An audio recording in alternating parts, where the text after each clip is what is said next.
What's up, guys? Welcome back to SoberTube. Today's episode is for the family members and the friends of people that are suffering from the disease of addiction. Typically, I make an episode for the addict and I tell them how I recovered and how to recover. This one's to the family members. I want to give you guys a little peace of mind and a little bit of black and white, harsh reality. You will never get your loved one sober. Your plan will never get your loved one sober.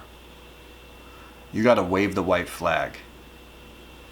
I see so many people struggling with friends and family that are suffering from the disease, that are actively using, that are having a major effect in your life. I get so many phone calls, so many emails, and so many questions. How do I get this person sober? What do I do? Do I lock them in their room? Do I take away their cell phone? Do I keep giving them money? Do I tiptoe around them and try and keep them in a good mood? I don't want to put them in a bad mood because maybe that'll make them use. I don't want them to leave the house for too long because maybe they'll use. Do you really think that you have the power inside of you to control what another person's doing? Especially somebody that's using drugs and not thinking rational. Now, I'm not here to tell you that it's hopeless. I'm not telling you to give up. I'm telling you that there's only so much that you can do, and that you need to realize that there is peace in realizing that you are powerless over the person that you love and their actions and their addiction. You have no power, and neither do they. When I finally hit my bottom, there was the assistance of family members, but it was a situation that I wasn't ready to deal with. I wasn't ready to sleep on the streets, and I wasn't ready to do any more crimes for money than I already did. I was at a point where I was at an all-time low, the lowest I've ever been, and the most important thing that my family actually did for me was quit me, was give up on me.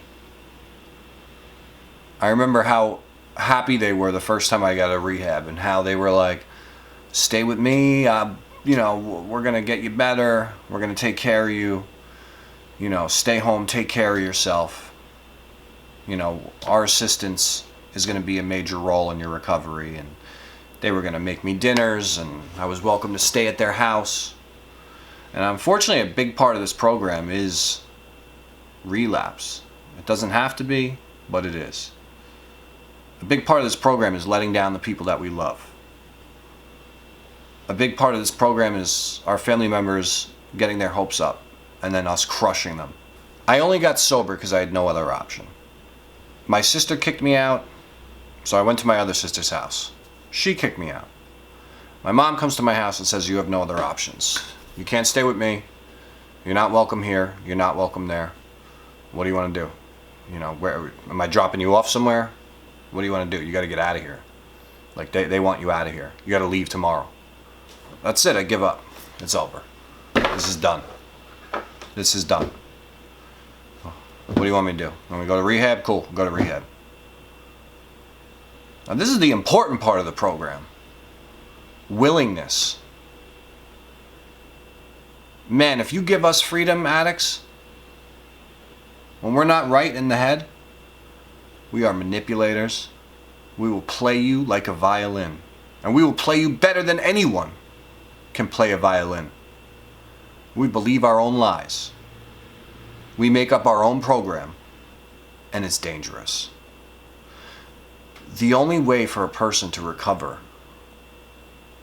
from my experience, is to follow these annoying things called the steps.